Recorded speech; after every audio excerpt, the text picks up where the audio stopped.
இது எல்லாருக்கும் தெரியும். ஆனால் 100 பேர் ட்ரை பண்ணால் 99 பேர் ஃபெயில் ஆகிடுவாங்க.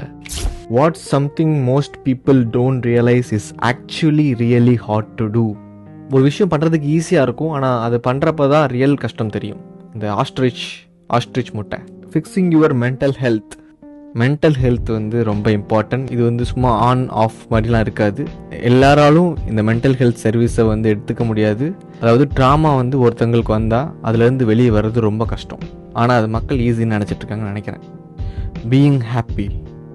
சில விஷயங்கள் கேட்டான்னு வச்சுக்கலேன், அதுக்குன்னு கொஞ்சம் நேரம் ஒதுக்கி அதை பற்றி ரீதிங்க் பண்ணி பார்க்கணும். அதை திருப்பி நினச்சி பார்க்கணும். பீயிங் ஹாப்பிங்கிறது ஈஸியான விஷயமே கிடையாது. Doing a genuinely good job of raising a child. Wow. Bringing yourself out of dark place. இதை பார்த்த வரைக்கும் என்னை பொறுத்தளவுக்கு லேர்ன் பண்ணுறது ஈஸியான விஷயம் கிடையாது, ரொம்ப கஷ்டமான விஷயம். Being happy. Third fixing your mental health. இதுதான் கஷ்டமான விஷயம் என்னை பொறுத்தளவுக்கு. What do you guys think?